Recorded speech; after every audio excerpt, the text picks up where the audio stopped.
Indian philosophy talks about Purushartha. Purush, artha. What is the purpose of Purush? What is the purpose of this consciousness? And there are four dimensions, there are four directions that has been given to the Purushartha. One is dharma, second is artha, then kam, and then moksha. Dharma is again very misleading term here because in English it is translated as a religion. But dharma is actually not religion. It is one's own purpose of life. One has to identify his own dharma, his own purpose in the life based on the values that he has, the skills that he has. Now to understand better what is dharma, there is a story of a king, a very well-known story in India of King Harishchandra. He was once asked by a Brahmin, Rishi Vishwamitra, to give up his entire kingdom to him. And just because he has disrupted his meditation, the king has to give up his entire kingdom to the poor Brahmin. A king has more wealth, has more power, more bravery than the small mendicant Brahmin, but still he has to give up everything. That is the power of dharma, because the king thought that this is his dharma, this is the righteousness, this is his purpose in the life, to give up his entire kingdom to the Brahmin.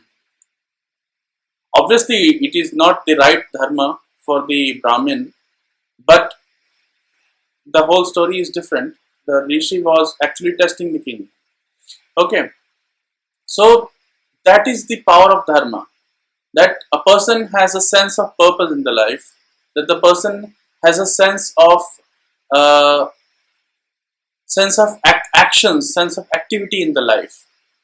Okay, and that dharma is the agni element that drives that activity. Okay. For example, dharma of a guard is to just stand next to the palace and guard the palace with his fullest, with the maximum honesty that he can. So that is the dharma. Then the second Purushartha is artha. Artha is the resources that one has. Okay, what is the resources? The foremost and the best example of resource is money, the most liquid resource. But there can be other resources also, like your relationship, your family, your brothers, sisters, or anything that you can use to achieve your dharma. Okay, like you want to achieve something, you will require resources to achieve it, and those resources are designated by the artha Purushartha. Okay, to sustain your family, to feed your kids and your wife and your family, your mother and father, you need money, you need food, and you need other resources to sustain them on this earth. And that is the artha Purushartha. Then comes the kama Purushartha. Now, kama Purushartha is very misleading term, again, because it is generally associated with the sex and the sexual energy. Okay. Now, it is actually, as per the Indian philosophy, kama is not actually sex. Sex is just one part of it. Okay. But there are other kinds of desires also. It is actually a generic term for the desire. So all the desires that originate inside you, they have the Purushartha of kama. Term, it is often related with the sex and the sexual activities, but kama in Indian philosophy is actually the desire, and that desire is the seed of everything that we do in this life. And there are people who just follow their desires in this life. Those are the people, they are following the kama to its fullest. Okay. And sex and sexual activities are just one of the type of kama. There are several other types of kama. Basically, all the desires that seed in your life, they are represented by this Purushartha called kama. Now, fulfillment of karma is very important. The purpose of accumulation of artha is to fulfill one's desires. And after fulfilling all the desires, one has to learn to give away. That that forms the fourth purpose of life, that is moksha. And moksha is about giving up all that you have, sharing with others, and learning to let go of things. That's the fourth Purushartha. Now, based on the astrology, now where is the astrology in all this? Based on the astrology, you can find out what is the person's purpose in the life and which Purushartha is actually dominating. Because you'll find that there are people in whose chart the moksha Purushartha is working to a great extent. So from the initial days in their life itself, you can say that he's going to be yogi or something, because he has that moksha trikon, he has that moksha Purushartha working to its fullest. But moksha Purushartha is having the highest number of bindus, or moksha Purushartha is having the greater influence on that personality. There are people who are just like accumulating the wealth, and they are not even enjoying it. So that is very sad. Actually, there are people who just keep, they like to just keep accumulating. Somehow there is they have a tendency of what will happen tomorrow, what will happen tomorrow. That kind of attitude they have, and they just keep accumulating the wealth. And in this way, they are not even enjoying. There are people who have very strong kama trikon, and they just follow what their desires are without taking care of what they have to do in this life, what is their dharma, and whether they have the resources or the money, wealth to accomplish those desires. Okay, so those are such people. Then there are some people who have very strong dharma trikon.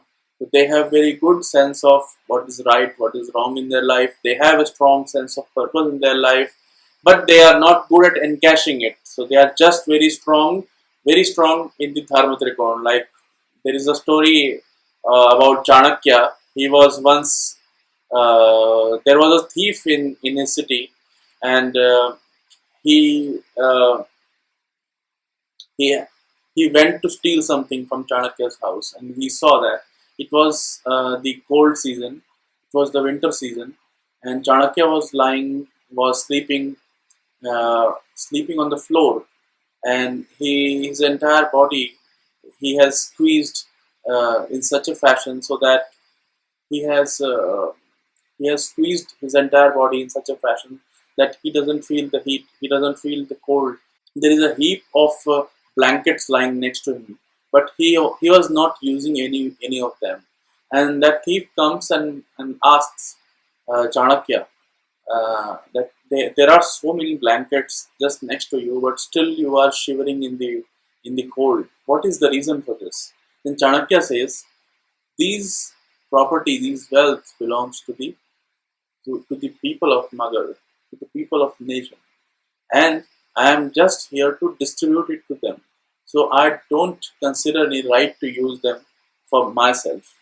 So that is the sense of dharma. That is the beauty of dharma. Like that the person knows what is right and what is wrong, and he is not using it for his own end also. Okay, so now how to determine if this which trikona or which purusharth is most effective in your chart. Okay, now this is very simple technique. First of all, we have to calculate the sarvashtakvarg of the chart, and in the sarvashtakvarg, the dharma trikon bindus needs to be added. Now, dharma trikon bindus are the first house, fifth house, and the ninth house. Okay, so 1, 5, 9. Just add up the bindus in these houses. Then comes the artha trikon. Artha trikon constitutes the houses 2nd, 6th, and 10th. So just add up the bindus over there. That forms the artha trikon. Then comes the Kama Trikona, that is 3, 7 and 11. Just add up the Bindus in these houses also. Then 4, 8 and 12. These are the Bindus of the Moksha Trikona. So add up the Bindus in the Moksha Trikona also. Now see which summation is highest. If the Dharma Trikona summation is highest, then the person is very Dharma oriented. He is very righteous and he has a strong purpose in life. Like what we call in English, the person is having fire in the belly, and he is also he is very inclined to do something great in the life. Then second is the artha trikona. So if you see somebody is having very high number of bindus in the artha trikona, then such person will be very accumulating in the nature. He will accumulate lot of wealth in the life, and his main purpose of life is to just keep accumulating. Then third is the Kama Trikona. If Kama Trikona bindus are the highest, then such person will be keen on following his desires in the life, and he'll just even without having a lot of money or a lot of resources, he'll just be focused on achieving that desire. And if the fourth house is stronger, then such person will be looking for moksha in the life. He'll be inclined towards giving away all that he has to others, sharing with others, or such kind of activities.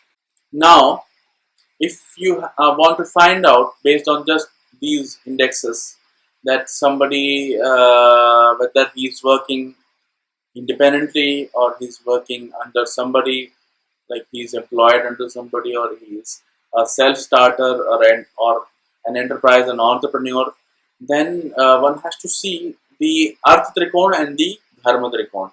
So if the dharma trikona is very high, then such person will not be willing to work under anybody. He'll be a self-starter kind of person. So he'll just be very entrepreneurial skill will be very high in such person. Called as the bandhu bhava. Okay. Now you see, if so, just compare these two. That is the artha trikona and dharma trikona. Okay. So if dharma trikona is having larger value, then such person will be okay to work under somebody, or he will be okay to get employed by somebody. So that is called sevak bhava. Okay. So if the sevak bhava is higher than the bandhu bhava, then that is the result. Likewise, if the kama trikona and the moksha trikona, that you have to compare. If kama trikona reading index is high, then such person will obviously he'll have lot of money, because there is lot of desire in him to for the same. And if he has moksha trikona very high, then he'll be obviously sharing it with others, and he may not have that much money. Okay, so this way, based on the sarvashtakvarg, and we can find out the Purushartha of the person. Thank you very much.